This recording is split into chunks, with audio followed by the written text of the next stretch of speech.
You remember back in December when Jaclyn Hill had a mini existential crisis on TikTok and she blamed the algorithm for punishing her because she took a few weeks off, only for her audience to turn on her and say, ah, actually, it's you. We're not watching, not because the algorithm isn't bringing you to us. We're not interested in what you're trying to tell us right now. And she had to pick her face up off the ground. Well, I remember, and I fell down a rabbit hole, and I want to bring a theory to you. What if what you think ticked you off about that whole situation, if you are a Jackie Hill stan in any way, shape, form, or fashion, if that's even a word anymore, what if what you think ticked you off isn't actually what ticked you off?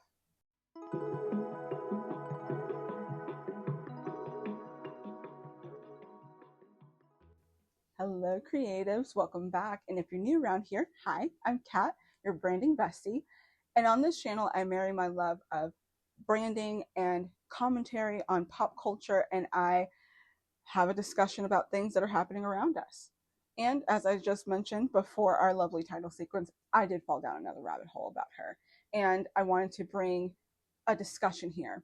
And as I've shared with you before our lovely title sequence, yes, I've fallen down another rabbit hole. And I wanted to yap here with you about it. Between our lovely Jaclyn Hill and Michaela. I don't know how to say her last name, so I'm not going to say it. I didn't research it beforehand because she's not really going to be my focus, but she fits in the same mold. Um, you know who Michaela is. Between the two of them, I think we have had our more than fair share of influencer fatigue. And I want to talk about influencer. Why are we so tired of influencers? What really is at the root of that? And how can that be a cautionary tale for anybody who may have their own business and are connecting via social media with people and are fortunate enough to build an audience and connection with these people? As I said back in December, Jaclyn was having a little bit of a fit because her views were low, her interactions were low. And she chalked it up to the TikTok algorithm. She figured that they were punishing her for taking a week off, and she came back, and now they're just suppressing her views. But her audience in the comments told a completely different story. They said they were not interested in watching her because her content had shifted. She was no longer sharing about makeup or the things that she liked anymore. Anytime she would get on to YouTube or TikTok, she was selling something, or she was doing a haul, or she was needing you to watch her clean out her entire cabinet that was full of nothing but Stanleys. It was just it's just clutter. It's giving hoarder or overload, a hoarder with money overload. And in this economy where everybody is new to adulting, trying to navigate this crisis that we are in, they are losing jobs left and right. Money for a lot of people is really tight. Nobody wants to see all that. Nobody wants to watch you come on to TikTok and say that you were able to buy two $2,000 leopard print purses and you want me to help you pick it? Hi, okay, I need your help. I did some online shopping and I bought two designer bags, okay, but here's the problem. They are both leopard print and I could not decide by looking at them on the internet which one I wanted, so I bought both and you're gonna help me decide which one to keep, which one to return. Girl, I'm not interested. I won't say she took it on the chin. She definitely was very argumentative and she was, I think she was just hurt. I think I think that's in general. I can connect with that. I get it. You don't realize that you're the issue and you bring something up thinking it's one thing, thinking that you're coming to your audience and you're going to have a moment of solidarity, only for them to be like, yeah, girl, we're not on your side right now. No, we're not interested in what you're saying because it's giving District 1 talking to District 12 right now. Very dystopian. And I think it hurt her feelings and she didn't understand. But I will say, to her credit, she did listen and she is now posting makeup tutorials again. And people are eating it up. You can see it in her viewership, you see it in the likes. Now, why were they ticked? What were they upset about? One is pretty much just low hanging fruit. It's very obvious. She was not relatable anymore. Her lifestyle has changed for the better because of the generosity of her audience, the support of her audience. Because her lifestyle has changed, her problems are different. She was giving very inauthentic influencer. which brings me to the next portion. And this was something I was not a fan or a follower very much of Jaclyn Hill. I knew who she was.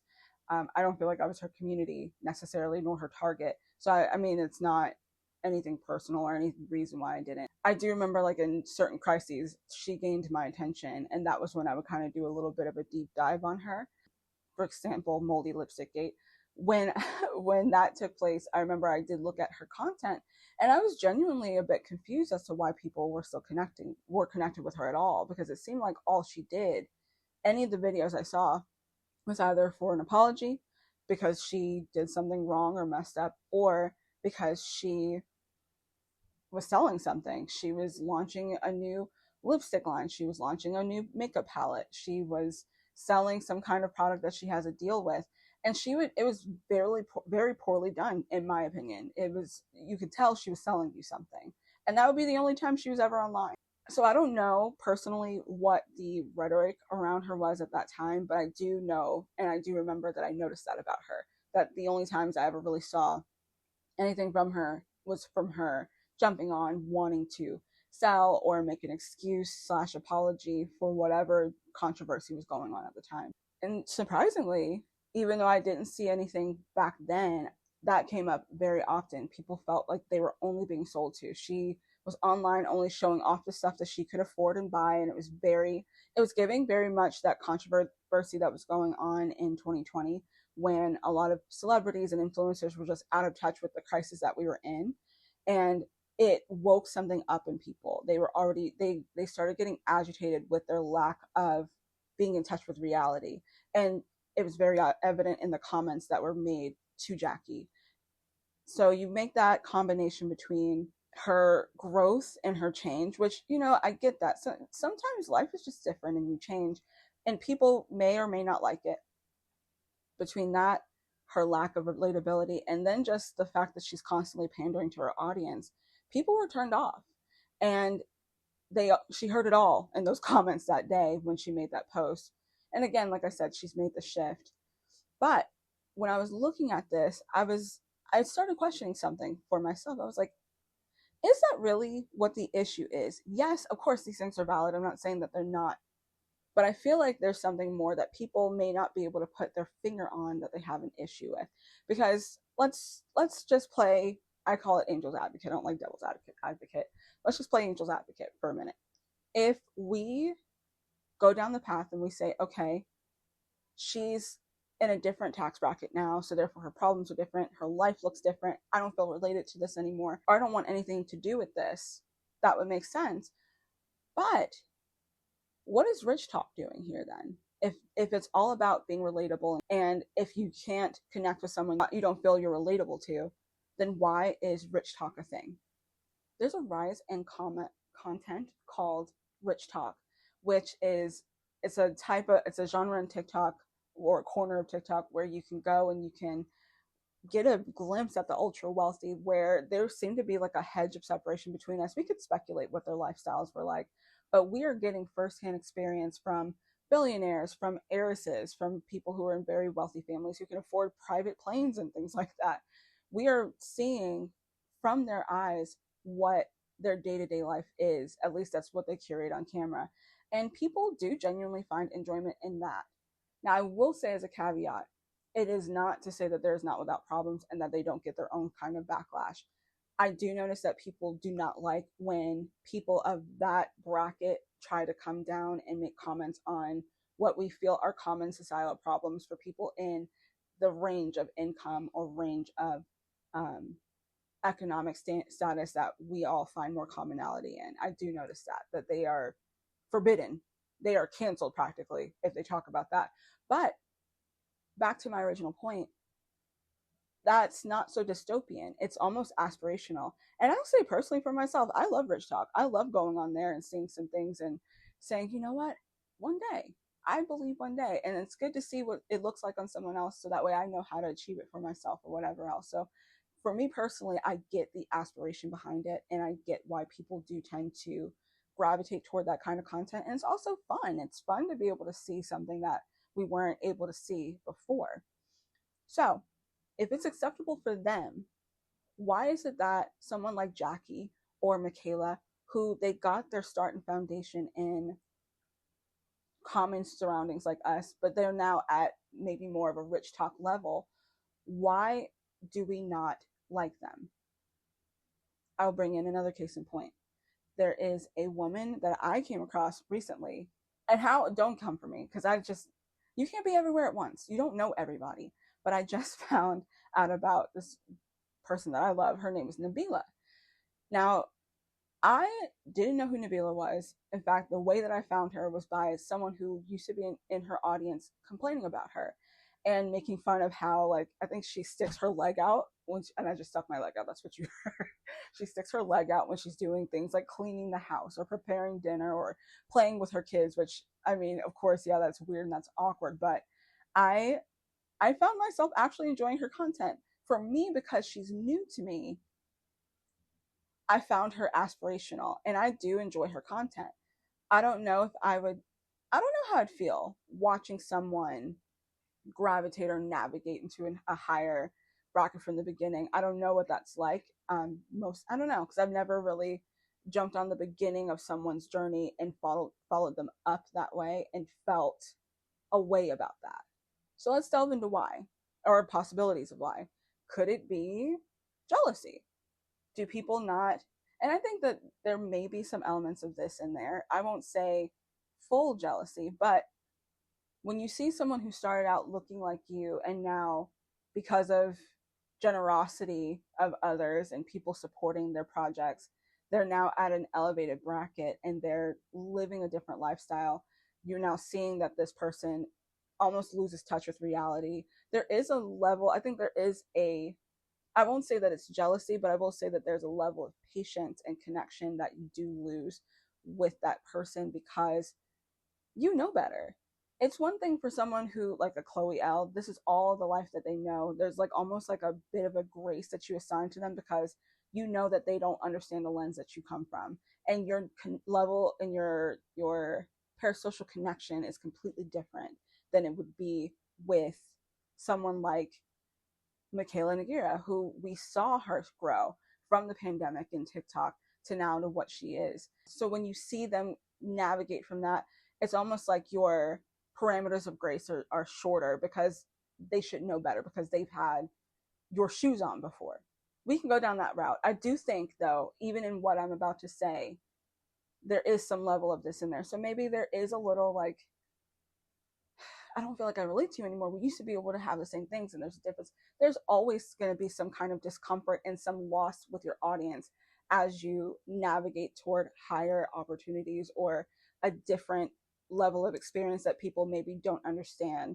And there may be a little tinge, a little small tinge of a jealousy factor that's there. That's just purely my opinion. And it does kind of reflect in your audience view and how they maybe will comment about certain things. I will certainly say, but bringing it to Nabila again, I do see that in her audience. Some people just purely make such negative comments about things that I enjoy because I don't have that lens because they saw her from the beginning and they don't like the confidence that she's walking in now. They don't like, and this is for some people, not everybody.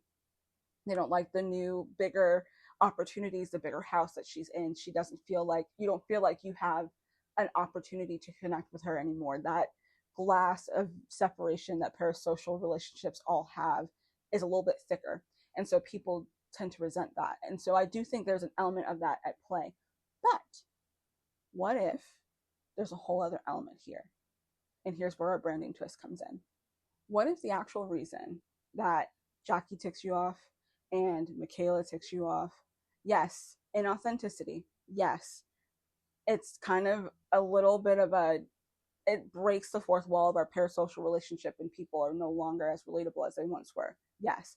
But what if it's also because they are now a brand, they are now a business, and they are trying to sell you something different than what they advertised that they were selling before, and you're not interested in that. Case in point, Coca-Cola by the 1980s had been around for, I want to say, close to 75 years, 80 years, and they were a consistent brand that sold Coca-Cola. They have been famous for decades at this point. They decided to introduce a new product called New Coke. They changed the formula, they changed the ingredients, they changed the packaging, and I believe that they shut down production of the old Coke. And it was such a massive flop that people began protesting and refusing to purchase the product, which resulted in millions and millions of dollars of loss within 1 quarter for Coca-Cola. They, in a matter of a few months, were practically facing bankruptcy.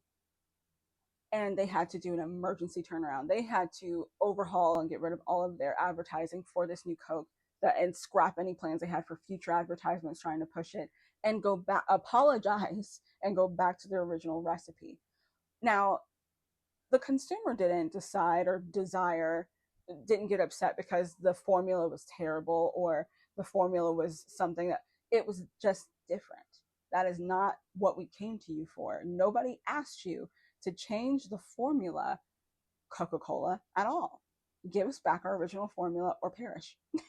And so that's what they had to do. They had to turn it around. So I feel like it's the same thing that we're seeing in these influencers. Somewhere along the way, when they do navigate from just being a girl who's sitting on her floor doing her makeup, giving an honest review of drugstore makeup, when she switches and now she's getting offered these brand deals, she has a makeup palette with her face on it, and she's getting all kinds of attention, notoriety, and that tax bracket changes. Somewhere along the lines, we don't realize it, but your mindset does shift, and they're no longer just the girl next door, and now they are a person that we are connected to, but also has a brand name attached to them. And you can see it. You can see it in the production value increases. You can tell that a team is now behind them because of the value and the excellence with which maybe the products that they launch are now brought out, or the way that they look, the way that the photography or the videography looks. All of that changes. So there's something in your mind that does switch, and you are looking at them as a brand. And so when they decide that, well, you know what, I just want to keep it real and I want to be, an influencer, and I want to influence you for my life, it doesn't translate well. It doesn't work, because now I'm looking at you, yes, as Jackie who started, yes, as Michaela who started, but now you're also a product, and I want what I came to you for. I don't necessarily need to see how much more money you're making now, how now you have nothing but first world problems, or how your busy day only consists of you going to the post office and picking up your PR packages. That's just not relatable anymore, and it's not okay. People are not satiated with that. There's an element also that I would be remiss not to mention of, economically, with people in crisis, the psychological tendency that people tend to have is, I want normalcy. So even more so now, you have to stick with what you do. You have to stick with your brand. Otherwise, people will do exactly what you're seeing with Jaclyn. Yes, they're not relatable and all of that stuff, but I didn't come to you for a sweater haul.